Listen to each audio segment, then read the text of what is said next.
Mighty Shenron, awaken! You have disturbed my slumber. Speak your wish. I wish the Ares 1999 would make a part 2 to his Dragon Ball video. Huh? Whoa. How did I get here? How did this happen? I was working on a YouTube video for Yu-Gi-Oh! And suddenly I have a Dragon Ball script open instead? Well, as long as I'm here, let's do it.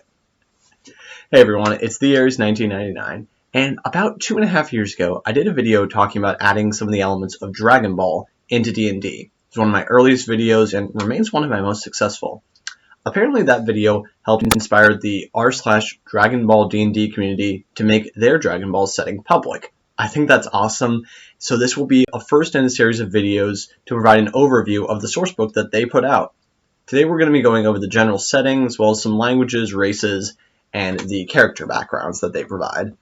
This campaign setting is put after the events of Dragon Ball Z, so Majin Buu has been defeated and a new generation of heroes will need to step up to face whatever challenges may come next. This setting introduces 6 new languages, 7 races, 11 subclasses, and a few new character creation options such as the Z Soul. We won't be getting to all of that today, but just thought you should know what's in store. So these languages, of course, include Common, which is mostly spoken by humans. There's Demonic, which is spoken by the various devils, the Majins, and the demons. That's written with the Infernal script. Then there's Zudaran, which is spoken by Frieza and his species. That's written with the Elvish script. Then there's Namekian, which is spoken by the Namekians and dragons, and it's written using Draconic. Then there's Satalaran, which is the language of the Saiyans, and that's based on the Dwarven script. Then for some of the more exotic languages, there's Divine, which is basically just celestial. It's spoken by angels and such. Then there's Kai, which is spoken by the Kais, like King Kai and the West Kais and all that. That's also a derivation of celestial. Then there's Saiba, which is spoken by the Saiba men. Those were those weird green bean-like creatures that the Saiyans used in the battle when they first arrived on Earth, that they were basically using to stall for time until Goku could get there. Then there's Zufurin, which is spoken by the Tuffles, and that's written using Common. And then there's Yardrat, which is spoken by the Yardratians.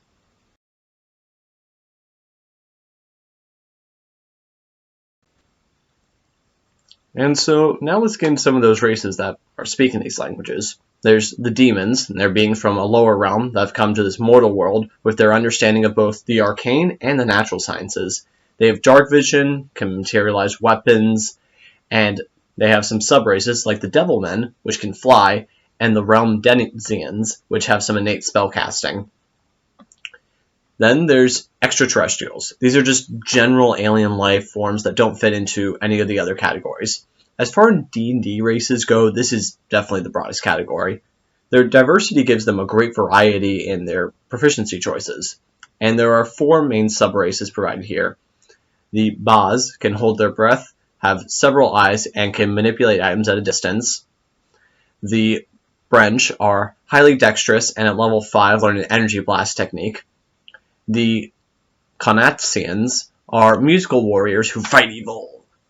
Then the Sobekians are a race of charming shapeshifters. The Frieza Clansmen are, as you can imagine, the same species as Frieza. Like dwarves, they tend to be beholden to clan life. Their anatomy gives them natural armor and a weaponized tail.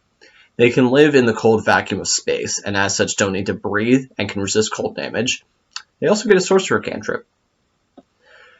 Then the half Saiyans are, half human, half Saiyan, like Gohan or Goten or Trunks.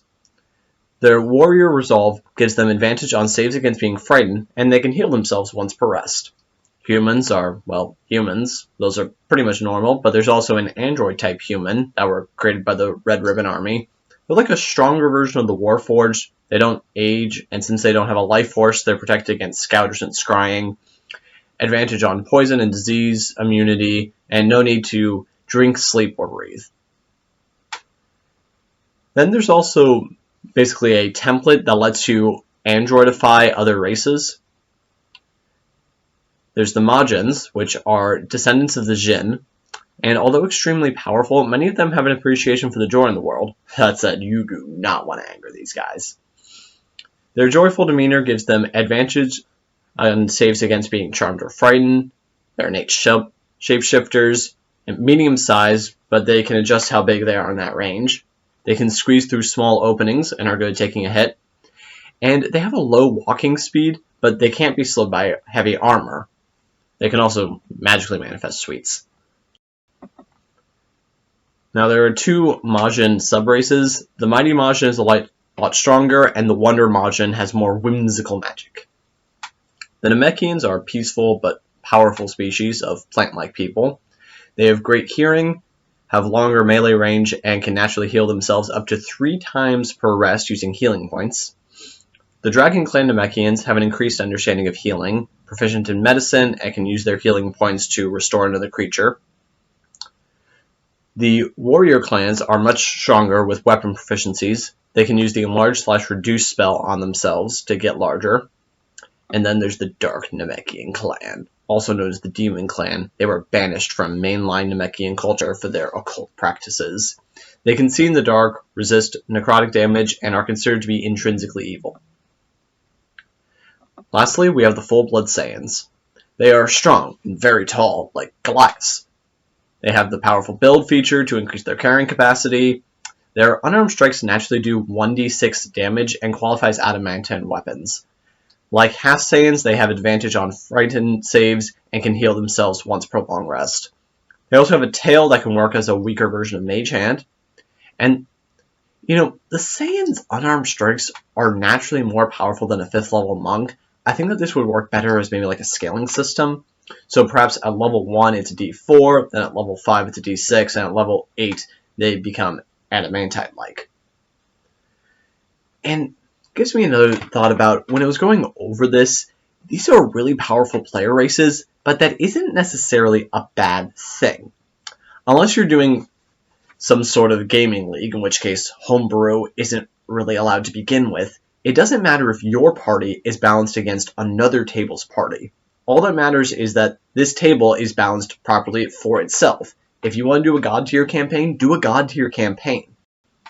All that matters is that one player doesn't, hold all of the party's power, because that wouldn't be a fair system and doesn't really sound all that fun. But if you want to play in a game where the party is super powerful and they go up against super powerful villains, go for it. This sourcebook, as I've mentioned before, provides 2 new character backgrounds. First up is the martial arts mentor, like Master Roshi. They gain proficiency in acrobatics and insight, they learn language and an instrument. For starting equipment, they get a mentor insignia, a student memento, a journal, clothes, and 10 gold pieces. Second up is the scientist, like Bulma. They gain proficiency in arcana and investigation, 2 extra languages. They can use smith's and tinker's tools. For their starting equipment, they get their various relevant tools, small machines, some parts, and 25 gold pieces.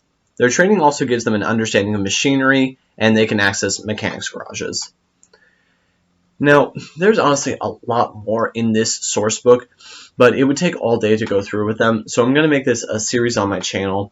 I know that this video is a bit shorter than the ones I normally make, but, I'm trying out this new thing with, front-facing camera showing myself and then some images off to the side. Let me know what you think about that down in the comments. Let me know if you like this content in this video, if you want to see more of it. Have any other ideas for videos, just let me know.